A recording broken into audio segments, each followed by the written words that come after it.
Hello. Today we are going to discuss the French Revolution, which was taken place in the year 1789, is considered as the bloodiest revolution. The year 1789 is easy to remember. 1, then 7, 8 and 9, they are continuous numbers. 1, 7, 8, 9. As already mentioned, if the people are not satisfied with the prevailing conditions in a country, they will make a combined effort against the government or monarchy. ലോകം കണ്ട ഏറ്റവും രക്തരൂക്ഷിതമായ വിപ്ലവമായി French വിപ്ലവം അറിയപ്പെടുന്നു. ജനങ്ങൾ അസ്വസ്ഥരാണെങ്കിൽ ആ അസ്വസ്ഥതയിൽ നിന്നും അവർ ഒന്നാകും, ഒരുമിച്ച് പോരാടും. അതുതന്നെയാണ് ഇവിടെയും സംഭവിച്ചത്. Now we shall go through the important causes of French Revolution. First of all, the luxurious life of the ruling class. ഭരണവർഗത്തിൻ്റെ ആർഭാട ജീവിതമാണ് ഫ്രഞ്ച് വിപ്ലവത്തിൻ്റെ ഒന്നാമത്തെ കാരണമായി നമുക്ക് ചൂണ്ടിക്കാട്ടാനാവുക. While majority of the people of France led a miserable life, the ruling class led a luxurious and extravagant life. The condition of common people became worse as a result of this. ഭൂരിഭാഗം ജനങ്ങളും ദുഃഖത്തിലും ദുരിതത്തിലും ജീവിച്ചപ്പോൾ മറ്റ് ഒരു ചെറിയ വിഭാഗത്തിൻ്റെ ആർഭാടകരമായ ജീവിതം തന്നെയാണ് ഭൂരിപക്ഷത്തെ വിപ്ലവത്തിലേക്ക് തള്ളിവിട്ടത്. So in the beginning of your portion in this textbook, some quotations are given. I am the state, Louis XIV said. It means God has given absolute power to the king over his subjects and only God has the authority to question him. ഒരാൾക്ക് പോലും എന്നെ ചോദ്യം ചെയ്യാനാവില്ല, കാരണം എനിക്ക് തന്നത്, ഈ അധികാരങ്ങൾ തന്നത് ദൈവമാണ്. അതുകൊണ്ട് ഞാനാണ് രാഷ്ട്രം എന്ന് ലൂയി 14. മേരി അന്റോണിറ്റയുടെ ഒരു വാചകം നൽകിയിട്ടുണ്ട്. നിങ്ങൾക്ക് റൊട്ടി ഇല്ലെങ്കിൽ എന്താ, കേക്ക് തിന്നുകൂടെ എന്നുള്ള ഒരു വാചകം. If they can't eat bread, let them eat cake. It is a quote of Mary Antoinette. From this we can realize how the rulers of France led their life in the midst of luxury, this extravagant life, and they began to ridicule people by saying these kind of things. So the people became more and more suffered as a result of luxurious life of the ruling class. Next cause of French Revolution was social and economic inequality. സാമൂഹികവും സാമ്പത്തികവുമായ അസമത്വമാണ് French വിപ്ലവത്തിൻ്റെ രണ്ടാമത്തെ കാരണമായിട്ട് പറയാൻ സാധിക്കുക. The French society was divided into 3 strata. Strata means layers. 3 വിഭാഗങ്ങളായിട്ടാണ് ഫ്രാൻസിൻ്റെ സമൂഹത്തെ തരംതിരിച്ചിരുന്നത്. എസ്റ്റേറ്റുകൾ എന്നറിയപ്പെട്ടു. The French society was divided into 3 layers or strata. They were known as estates. In this figure you can find out the structure of French society. The first estate constitute the clergy. Clergy എന്ന് പറഞ്ഞു കഴിഞ്ഞാൽ പുരോഹിതന്മാരാണ്. ഒന്നാമത്തെ എസ്റ്റേറ്റിൽ അവരായിരുന്നു. The second nobility including landlords, ഭൂപ്രഭുക്കന്മാർ ഉൾപ്പെടെയുള്ള വരേണ്യ വിഭാഗമായിരുന്നു രണ്ടാമത്തെ എസ്റ്റേറ്റിൽ. The third estate it is middle class including traders, writers, lawyers, officials, teachers, bankers and also farmers and craftsmen. അങ്ങനെ ഭൂരിപക്ഷം ജനങ്ങളും മൂന്നാമത്തെ എസ്റ്റേറ്റിലായിരുന്നു. More than 90% of the people constitute the third estate. Therefore, they suffered a miserable life. So, the miserable life of the people led to economic inequality also. ഈ ഒന്നാമത്തെയും രണ്ടാമത്തെയും എസ്റ്റേറ്റുകാരുടെ ആർഭാടപരമായ ജീവിതവും ഈ സൊസൈറ്റിയുടെ ഇത്തരത്തിലുള്ള തരംതിരിവും ജനങ്ങളെ കൂടുതൽ കൂടുതൽ ദുഃഖത്തിലേക്ക് ആഴ്ച. As shown in your textbook, the clergy held the vast land, collected a tax, namely tithe, from the people. They exempted from all taxes, controlled higher positions and administrative and military services. So we are also paying tax in our nation nowadays, isn't it? But who are paying tax more or much? The wealthy people. But here, the most wealthy people are exempted from taxation. All the tax burden was put on the people of third estate. And for the second estate is concerned, they engaged in military services, collected various type of taxes from the farmers. They also collected tax from the farmers. And they compelled the workers to work without wages also. They also exempted from taxes. And they continued their luxurious life. And they were owners of vast lands. വളരെയധികം ഭൂമി കൈവശപ്പെടുത്തിക്കൊണ്ട് ആർഭാടപരമായ ജീവിതം നയിച്ചുകൊണ്ട് ഒരൊറ്റ പൈസ പോലും tax കൊടുക്കാതെ, എന്നാൽ tax maximum collect ചെയ്തുകൊണ്ട് military സർവീസിൽ, അതായത് പട്ടാളത്തിലും അതുപോലുള്ള സൈനിക സേവനത്തിലുമൊക്കെ സേവനമനുഷ്ഠിച്ചുകൊണ്ട് അവർ അവരുടെ ചൂഷണം തുടർന്നു. മൂന്നാമത്തെ എസ്റ്റേറ്റുകാരാവട്ടെ ഭരണത്തിൽ ഒരു അവകാശമില്ലായിരുന്നു. തൈല എന്ന പേരിലുള്ള ഒരു ഭൂനികുതി വളരെ വലിയ ഒരു ഭൂനികുതി അവർ കൊടുക്കണമായിരുന്നു. അവരുടെ സാമൂഹിക പദവി വളരെ താഴ്ന്നതായിരുന്നു. പ്രഭുക്കന്മാർക്കും പുരോഹിതന്മാർക്കും നികുതി നൽകിക്കൊണ്ട് അവരുടെ ദുഃഖപൂർണമായ ജീവിതം, ദുരിതപൂർണമായ ജീവിതം അവർ എങ്ങനെയൊക്കെയോ തള്ളി നീക്കി. So no role was there for the representatives or the people of third estate in the administration. They paid land tax, namely tele, to the government, and they had only lost.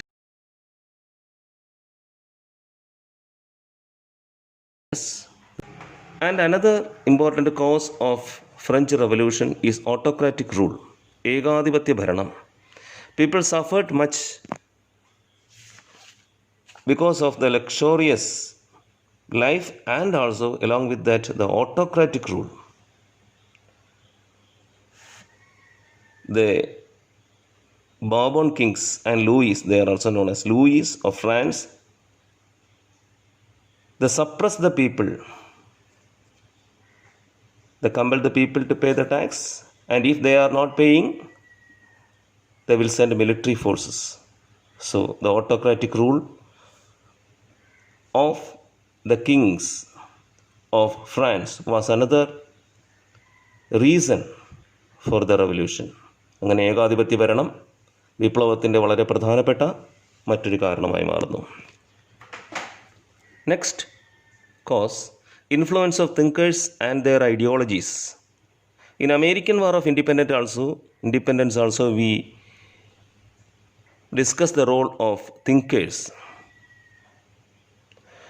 Here, people became aware of the inequalities of the exploitation as a result of influence of ideological thinkers in France. ചിന്തകരുടെ സ്വാധീനം വളരെയധികം ജനങ്ങളെ വിപ്ലവത്തിലേക്ക് കൊണ്ടുപോയി. 3 great thinkers, Voltaire, Rousseau and Montesquieu, encouraged the people. They began to give clear-cut picture about their situation. They compelled the people for a revolution with their great ideas and their speeches. Voltaire ridiculed the exploitation of the clergy, and he promoted the traditional thinking ideas of enquiry and humanism. American വിപ്ലവത്തിൽ എന്നതുപോലെ ചിന്തകരുടെ സ്വാധീനം നമുക്ക് ഈ വിപ്ലവത്തിലും കാണാം. പുരോഹിതന്മാരുടെ ചൂഷണത്തെ Voltaire പരിഹസിച്ചു. യുക്തിചിന്തയ്ക്കും സമത്വത്തിനും മനുഷ്യസ്നേഹത്തിനും ഒക്കെ പ്രാധാന്യം കൊടുത്തുകൊണ്ട് അവയെ പ്രോത്സാഹിപ്പിക്കുന്ന തരത്തിലുള്ള പ്രസംഗങ്ങൾ നടത്തി. Rousseau He is known as the prophet of French Revolution. French വിപ്ലവത്തിൻ്റെ പരിണിതഫലങ്ങൾ നേരത്തെ പറയുന്ന ഒരു പ്രവാചകനായിട്ടാണ് റൂസോയെ സാധാരണ ചരിത്രകാരന്മാർ ചിത്രീകരിക്കുക. He said, "Man is born free, but everywhere he is in chains." മനുഷ്യൻ സ്വതന്ത്രനായി ജനിക്കുന്നു, പക്ഷെ അതിനുശേഷം അവനെ എല്ലായിടത്തും ചങ്ങലക്കിടുന്നു. ലോകപ്രസിദ്ധമായ ഈ വാക്കുകൾ റൂസോയുടേതായിരുന്നു. He declared that people are the sovereign. ജനങ്ങളാണ് പരമാധികാരികളെന്ന് അദ്ദേഹം പ്രസ്താവിക്കുകയും ചെയ്തു. മോണ്ടിസ്ക്യൂ ജനാധിപത്യത്തെയും റിപ്പബ്ലിക്കിനെയും പ്രോത്സാഹിപ്പിച്ചു. ഗവൺമെൻറ്റിന് നിയമനിർമ്മാണം, കാര്യനിർവഹണം, നീതിന്യായം എന്നീ വിഭാഗങ്ങൾ ആയി തിരിക്കണമെന്ന് വാദിച്ചതും അദ്ദേഹമാണ്. Montesquieu was the person behind the great ideas, namely democracy and republic. He suggested the division of powers of the government into legislature, executive and judiciary. Nowadays also we can see in most of the nation these three splittings for a government, that is legislature, executive and judiciary. Montesquieu was the person. So these people inspired the people. The people were not aware of their pathetic situation, but as a result of the Trinity, Voltaire, Rousseau and Montesquieu, they prepared themselves for a revolution. Taxation is another important cause. Even though taxation is including in other causes, we can show it as a separate one. The taxation made by the first and second state made or presented a very sadful situation to the people of France. They suffered much, and because of the taxation, their economic situation became more and more worse. It is also a good reason for their fight against the French rulers. Now we are going to discuss some important incidents connected with French Revolution. Louis XVI summoned State General. French വിപ്ലവവുമായിട്ട് ബന്ധപ്പെട്ട ചില പ്രധാന കാര്യങ്ങളിലേക്കാണ് നമ്മളിനി കടക്കുക. Louis 16 state general വിളിച്ചുകൂട്ടി. State general was the legislative assembly of representatives from all the three estates. The State General was summoned the then ruler Louis XVI after a long time, that is 1789. Now naturally the question arises, why? ഒരു നീണ്ട കാലയളവിന് ശേഷം French പാർലമെൻറ്റായ state general Louis 16 വിളിച്ചുകൂട്ടിയത് എന്തുകൊണ്ടാണ്? This is because of two important reasons. First one, bankruptcy. As a result of the luxurious life, frequent wars, crop failure, etc., bankruptcy, അതായത് ആഡംബര ജീവിതം, ധൂർത്ത്, യുദ്ധങ്ങൾ, തുടർച്ചയായ വരൾച്ച, ഇവയെല്ലാം മൂലം ഫ്രാൻസിൻ്റെ സാമ്പത്തിക സ്ഥിതി അതീവ ഗുരുതരമായി. Another reason, financial crisis. The financial aid given to colonies during the American War of Independence, that is, they began to give immense money to the colonies of America for showing their power and also their wealthy, that is, in order to show to the world that they are wealthy and they can contribute to anything. So as a reward to the victory, great victory of the people of colonies, they presented the Statue of Liberty also. So in this manner, bankruptcy and financial crisis, they summoned, that is, Louis XVI summoned the State General. And the State General, as I already mentioned, here also we can see three estates. That is, each estate would vote as a group and had one vote. As a result, the nobility and the clergy would always overrule the third estate. ചിത്രം ശ്രദ്ധിച്ചു കഴിഞ്ഞാൽ നിങ്ങൾക്ക് 1, 2, 3 എസ്റ്റേറ്റുകളിലെ സംഖ്യ കാണാം. അത് റെപ്രസെൻറ്റേറ്റീവ്സിൻ്റെ എണ്ണമാണ്. First estate 285, second estate 308 and the third estate 621. This is because the third estate, majority of the people were of third estate, so naturally they had more representatives. അതാണ് ഇങ്ങനെ സംഭവിക്കാൻ കാരണം. അപ്പോൾ ഇവിടുത്തെ മറ്റൊരു ചോദ്യം,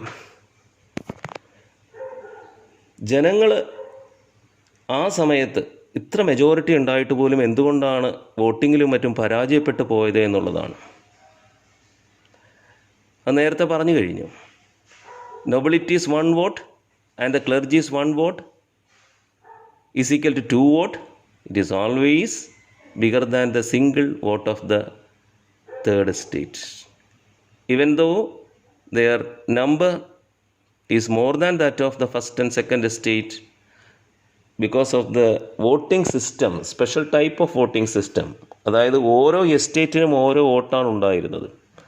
അതുകൊണ്ട് ഒന്നാമത്തെയും രണ്ടാമത്തെയും എസ്റ്റേറ്റുകാരുടെ ഒന്നും ചേർന്ന 2 വോട്ട് എപ്പോഴും മൂന്നാമത്തെ എസ്റ്റേറ്റിൻ്റെ ഒരു വോട്ടിനേക്കാളും വലുതായിരിക്കും. അതുകൊണ്ട് എപ്പോഴും 1ഉം 2ഉം എസ്റ്റേറ്റുകാർ ഒരുമിച്ച് നിന്ന് മൂന്നാമത്തെ എസ്റ്റേറ്റുകാരെ തോൽപ്പിക്കുമായിരുന്നു. Here we can see another question. Why the third estate demanded individual vote for each member of all the 3 estates? ഉത്തരം നേരത്തെ പറഞ്ഞു കഴിഞ്ഞു. എന്തുകൊണ്ടാണ് പരീക്ഷയ്ക്ക് ചോദിച്ച് കണ്ടിട്ടുള്ള ഒരു ചോദ്യമാണ് അതിനു മുൻപ്. Why the third estate demanded individual vote for each member of all the 3 estates? എന്തുകൊണ്ടാണ് സിംഗിൾ വോട്ടിംഗ് സിസ്റ്റത്തിന്, അതായത് ഓരോ അംഗത്തിനും ഓരോ വോട്ട് വേണമെന്ന് അവർ വാദിച്ചത്? സോ ദ ആൻസർ നമ്മൾ പറഞ്ഞു കഴിഞ്ഞു. അങ്ങനെയാണെങ്കിൽ മാത്രമേ അവരുടെ വോട്ടുകൾ, അതായത് 285ഉം 308ഉം ചേർത്താൽ 593 മാത്രമേ ലഭിക്കുകയുള്ളൂ. മൂന്നാം എസ്റ്റേറ്റിൻ്റെ 621 എപ്പോഴും അതിനേക്കാൾ കൂടുതലായിരിക്കും.